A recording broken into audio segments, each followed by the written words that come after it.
Assalamualaikum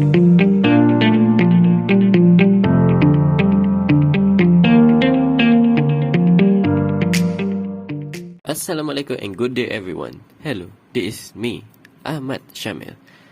Are you interested in knowing what the coma is? Or would you like to know what happened to the body of a coma person? As you all know, we all seen many TV shows where the patients fall into coma. It is where the patient's family member try everything possible to resuscitate their loved one, from standing by their side and reading them stories, playing music in hope for the coma ones to get conscious.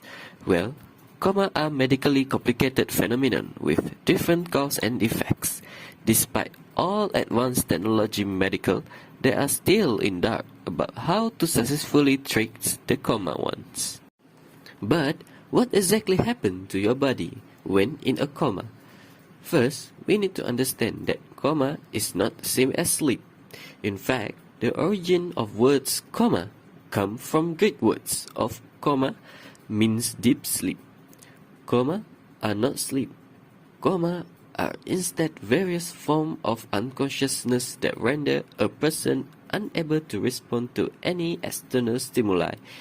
You can play the loudest, heaviest music right next to someone who in coma and still won't successful to wake the coma person. Likewise, you can even physically hurt people in a coma and they will remain completely oblivious and unresponsive. In time not too distant past, this was sometimes used as treatment, with doctors trying to shock their victim back into consciousness.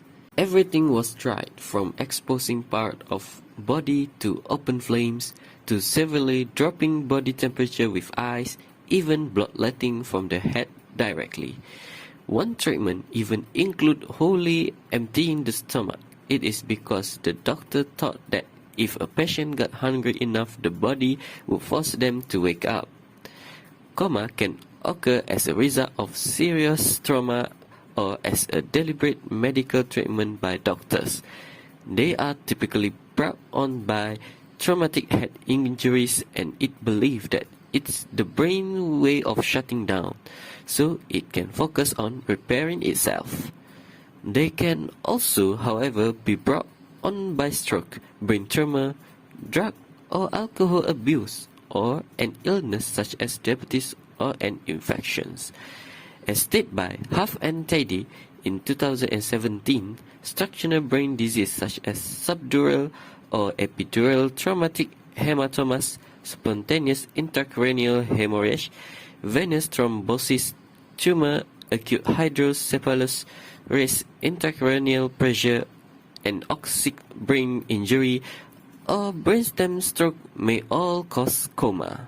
Most of the time, a coma only lasts a few weeks, but past this period, the patient can enter a persistent vegetative state that severely lessens their chance of ever coming back alive. Sometimes people who recover may end up with major or minor disabilities as well, such as speech impediments, mental retardation, or problem coordinating body movement. Medically induced coma, meanwhile, are used when patients are at risk of brain injury either due to physical trauma, drug overdose, or disease. The purpose is to protect and control the pressure dynamic of the brain, as during injury or disease the brain can swell up and push against the skull, which can starve some part of the brain of oxygen. Medically induced coma reduce the electrical activity and slow down the brain metabolism, minimizing swelling and inflammation. There are several different types of comas, and they are different from each other. As stated by Robinson, 2018, level of consciousness refer to the degree of arousal. As example, is the person fully awake, or does he or she require stimulation to awaken and respond? There are three types, which are vegetative state, catatonia, and stupor. Let's see one by one. A vegetative state means that a person's body can make physical movements such as grunt or yawn, but have no reaction to actual stimuli. The movements are purely involuntary, and sadly for loved ones, seeing the body of someone you care about suddenly yawn can induce a false hope. The truth is, brain remains shut down and operating only at the most basic level. Catatonia is another type of coma, is a complete lack of any movement or response of any kind. This is exactly as it sounds. And often catatonic patients require help from machines to breathe and possibly even pump their heart. Brain death means that the higher brain functions are completely destroyed and the brain only carry out autonomic functions such as breathing and swallowing, which are hardwired into our brain programming. A brain dead person has in fact no chance for recovery, and typically brain result from extreme physical trauma or severe illness. Stupor is technically not a form of a coma, but is sometimes referred to as one. That's the ability to be awakened, but only with considerable effort. People in stupor can often fall right back into a deep unconsciousness, but more often than not will recover on their own. The danger is if they dip so deep into unconsciousness that their autonomic function are impaired. While in a coma, your brain shows zero awareness or cognitive process and is completely unable to respond to outside stimuli. It is in fact as if the brain has been completely turned off or is being rebooted like a computer, except for in the most severe cases, the body will continue to breathe and the heart will continue to pump. And if you block the airways, patients can even cut on the body attempt to recover airflow, but that's about it, as the brain seems to be unable to communicate between the brainstem and the cerebrum, which control cognitive consciousness through a process called the reticular activating system. Any doctor will admit that there are a great deal we simply don't know about the coma state.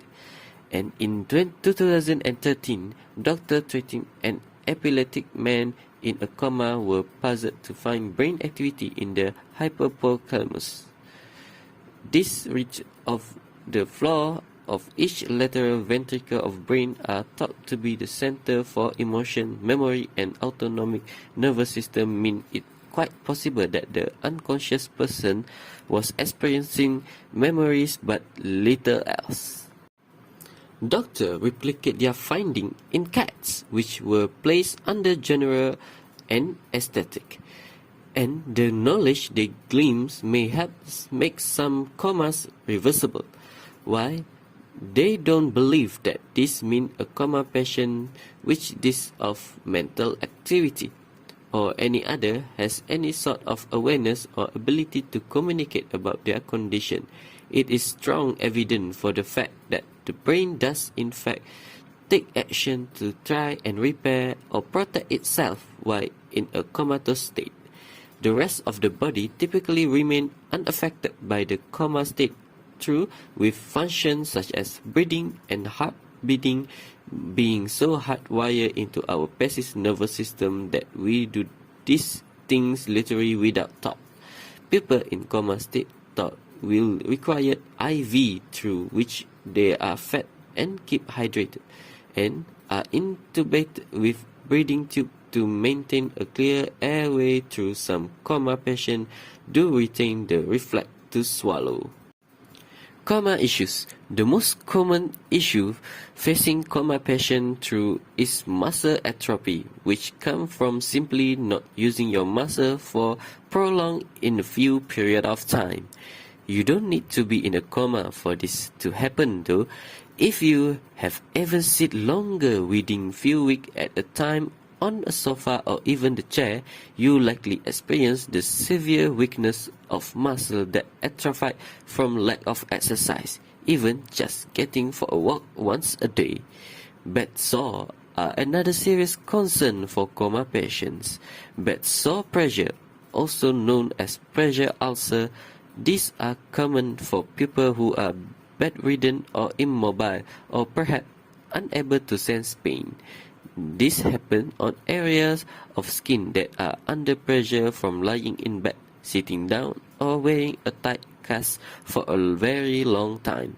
They develop when the blood supply to the skin is cut off for more than 2 to 3 hours, and as the skin dies, the bed sore starts as a red, painful area which will eventually turn purple.